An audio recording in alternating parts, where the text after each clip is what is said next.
শুভ সকাল বন্ধুরা। অস্ট্রেলিয়ার গল্প উইথ অঙ্কিতার নতুন একটি ব্লগে তোমাদের সবাইকে স্বাগত। আশা করছি তোমরা সবাই খুব ভালো আছো।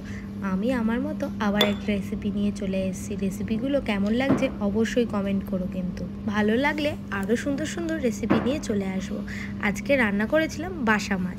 সেটাকেই প্রথমে ভালো করে ধুয়ে নিয়ে হলুদ একটু, তারপর লঙ্কার গুঁড়ো, তারপর হচ্ছে গোলমরিচ গুঁড়ো, নুন, গরম মশলার গুঁড়ো, আর ওই হাফ চামচ কি একটু হয়তো বেশি হবে, 1 চামচ মতো তেল দিয়ে 40 থেকে 45 মিনিট মতো ভালো করে ম্যারিনেশন করে রেখেছিলাম। যেহেতু মাছ বলে কথা, আর আমরা বাঙালি, মাছের যাতে আষ্টে গন্ধটা না আসে সেটা ভেবেই ভালো করে ম্যারিনেশন করে রেখে দিয়েছিলাম।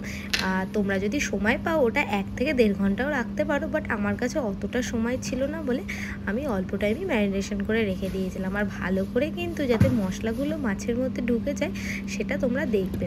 তারপর একটা কড়াই বসিয়ে নিয়েছি, তাতে ওই 1 চামচ কি হাফ চামচ মতো তেল দিয়েছি, 1 চামচ নয় হাফ চামচ মতো তেল দিয়ে গরম করে মাছটা দিয়ে দিয়েছি। মাছটা এবার এদিকেও ঠিক লাল করে সুন্দর করে ভেজে নিয়েছি।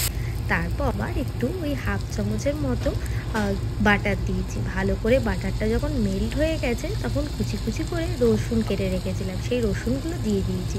ওই 4 থেকে 5 কোয়া রসুন, আমাদের এখানে রসুনের কোয়াগুলো একটু বড়, তাই একদম কুচি কুচি করে কেটে দিয়ে দিয়েছি, যাতে রসুনটা যখন ভালো করে দেখবে ভাজা হয়ে যাবে তখন ওই মাছটা যে ভেজে রেখেছিলাম ওটা রসুনের সাথে দিয়ে সটে করে নেবে। তাহলেই আমাদের রেডি হয়ে যাবে গার্লিক বাটার ফিশ। খেতে কিন্তু অপূর্ব সুন্দর লাগবে। আর আমার কাছে কোনো ধনেপাতা ছিল না, তোমরা যদি পারো একটু ধনেপাতা আর কাঁচা লঙ্কা কুচি দিয়ে দেবে। আমার অতটা ঝাল খেতে পারে না বলে আমি কাঁচা লঙ্কাটা দিইনি, বাট তোমরা যদি খেতে পারো কাঁচা লঙ্কা কুচি আর সাথে একটু ধনেপাতা দিয়ে দেবে, ফ্লেভারটাও খুব সুন্দর আসবে আর খেতে কিন্তু চমৎকার লাগবে।